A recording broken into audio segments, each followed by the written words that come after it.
लेकिन महात्मा अपने फर्ज से हमेशा आधा रहते, वो बराबर बताते ही रहते। 10 जुलाई 1952 से बताया गया, इसके बाद लीला खेल, और तुरंत 10-11 साल से मैं आपको बता रहा हूं, पूरे हिंदुस्तान में राष्ट्रीय मंच लगाकर मैं पूरी जानकारी दे रहा हूं सबको, किसी एक को नहीं। हमारा किसी से कोई दुर्व्यवहार नहीं, हम तो सबका ही चाहते। महात्मा देश समाज के लिए ही आते हैं और देश समाज को सही दिशा और सही ज्ञान देते ही रहते। अगर मान लो तो अच्छी बात है, नहीं मानो भाई तुम परिणाम भोगोगे। और आज भी आपके सामने कह रहा हूं, लगातार 4 दिन से बराबर कह रहा हूं, और आज भी प्रार्थना के रूम में कह रहा हूं, भाई अब भी मेरी बात मान लो। मैं आपको अच्छी नेक सलाह दे रहा हूं, जिससे तुम्हारा राज्य भी बना रहे और तुम भी सक्सेसफुल बने रहो, तुम भी बने रहो। मत कब चाहते, मुझे तो कोई राष्ट्रपति प्रधानमंत्री बनना नहीं है, मैं तो अपने लिए तो कहता नहीं हूं, क्योंकि मैंने कहा 60 साल में जब तुम सबको रिटायर करते हो तो मैं तो 60 साल से बहुत ऊपर हूं, मेरा नंबर कहां आने वाला। तो मेरे बारे में तो कभी सोचो ही मत। मेरा कोई स्वार्थ लोभ लालच नहीं है, किंचित मात्र। मैं तो देश का समाज का भला चाहता हूं, और यही महात्मा का कर्तव्य है, जो सबके लिए आते हैं और सबके लिए सच्ची अच्छी बात बताते। उनके यहां कोई गलत शिक्षा नहीं, तो इन बातों को बराबर ध्यान में रखना चाहिए। आज आवाज लगाई गई है, जिस देश की युवा शक्ति का दुरुपयोग होता वो देश कभी उन्नत नहीं कर सकता, स्वप्न में भी उन्नत नहीं कर सकता, क्योंकि काम करने की उम्र होती है। और ये नौजवानों की उम्र सब बेकार जा रही, पढ़े लिखे तो बेकार, बिना पढ़े तो बेकार। जो पढ़े लिखे उनको नौकरी नहीं, जो बिना पढ़े उनको कोई व्यापार धंधा नहीं, कुछ नहीं। ये बेरोजगारी का माहौल ये देश की अवनति का संकेत है, ये कि उस देश का कभी भला नहीं हो सकता, वो देश कभी विकास नहीं कर सकता जिस देश की युवा शक्ति का दुरुपयोग होगा। इसको लिख लीजिए आप। पत्रकार मीडिया आता, मैं बराबर बताता हूं, तुम हमारे शब्दों को लिख दो, लेकिन तुम लिख नहीं सकते, डरते हो। अरे अच्छी बात कहने में क्यों डरते? बुरी बात कहने में डर होना चाहिए, बुरे काम करने में डर होना चाहिए, लेकिन अच्छे काम में डर करोगे तो अच्छाई कब आएगी? कभी नहीं आएगी। लेकिन कोई नहीं चाहता। वो मंत्री का कोई कुत्ता मर जाए तो छाप देगी, छप जाएगा। लेकिन ये 5 दिवसीय ये आध्यात्मिक संदेश, राष्ट्र हित में संदेश जो हो रहा, और कोई नहीं दे रहा हिंदुस्तान में, लेकिन इसको कोई नहीं छापता। इसको छापने की हिम्मत किसी में नहीं है, तो हमने कहा हमको इसकी जरूरत भी नहीं। वो तो छपवाता वो है जो काम करने में कमजोर हो। मैं इतनी उम्र में कितना दौड़ा करता हूं पूरे हिंदुस्तान में, मैं खुद ही घर घर पहुंच जाऊंगा, हमको किसी की जरूरत ही नहीं है। जो काम करने में डरता हो, हिम्मत न रखता हो, वो डरे, लेकिन मैं तो डरता नहीं। मैं संदेश जन जन के कान तक 11 बरस सोरा पहुंचा रहा हूं।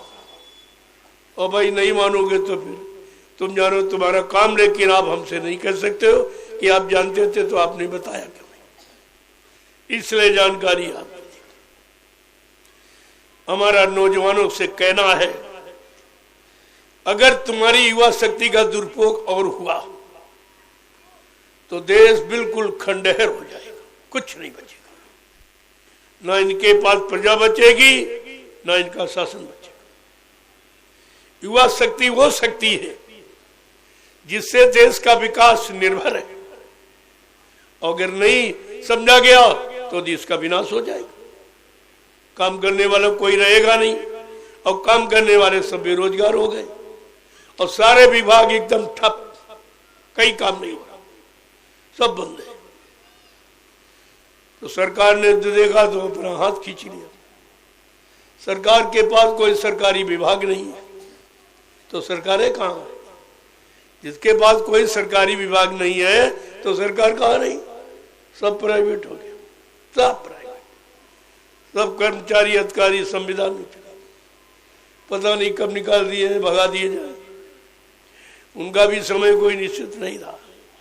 नौकरी का समय कम करने जा रहे हैं, तनख्वाह कम करने जा रहे हैं, पेंशन खत्म कर दिए और जो बची वो भी खत्म करने जा रहे हैं। फिर क्या होगा? फिर तो और जन क्रांति भड़केगी। तो इसलिए मैंने प्रार्थना की है, भाई बिगड़ने के पहले आप समझ जाओ तो ज्यादा अच्छा होगा। नहीं बाद में ढूंढे रास्ता नहीं मिलेगा। जो तुम्हारी धारणा है, जो बुद्धि चला रहे हो, वो महात्माओं के आगे चलने वाली नहीं है। महात्मा सब देख रहे हैं और सब जान रहे हैं, सब समझ रहे हैं। केवल इसका इंतजार कर रहे हैं कि शायद तुम अब ठीक हो जाओ, शायद अब ठीक हो जाओ। नहीं, जो उन्होंने काम है तो चुटकी बजाते ठीक कर, चुटकी बजाते, लेकिन चुटकी बजाते में तुम बच नहीं रहे हो, इसलिए नहीं बजाई। चुटकी बजाने का अर्थ बहुत बड़ा है, उसमें तुम बच नहीं रहे हो। अपनों को बचाना है और जो नहीं मान पा रहे, समझ पा रहे, उनको सबक देना। ये दोनों काम होने इसीलिए दे रहे हैं। बाकी महात्माओं के पास कोई देर नहीं, उनको तो देरी नहीं लगेगी, काम हो जाएगा फट से। कुदरत उनकी मुट्ठी में है। अगर कुदरत को चार्ज दे दिया तो कुदरत तो 1 सेकंड में संभाल देगी। लेकिन ऐसा किया नहीं जा रहा। अभी आपको समझने का मौका दिया जा रहा। समझ जाओ, ठीक है। एक आवाज आपको दी गई थी आज को 50 साल पहले। बाबा जी ने क्या कहा था कि चंडी मसाल लेके निकल पड़ी, पहले विदेशों का धन साफ करेगी, फिर भारत देश का साफ करेगी। अब चंडी की बात कौन समझी?